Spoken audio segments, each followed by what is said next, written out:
Included within a power supply unit, this module supplies power in case of regular power failure and interrupts power when fire emergency occurs. AC 100-240V input, 12 VDC or 24 VDC input terminal, 12 VDC or 24 VDC output terminal, fire alarm input terminal.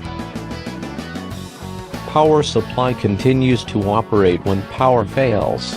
The fire system detects fire alarm and transmits NO or NC signal to FFP 12247A, interrupting power for emergency exit.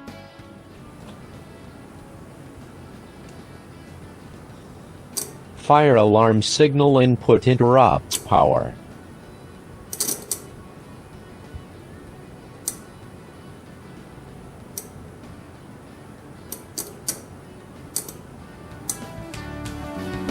Fire alarm input contact switches between NO or NC status.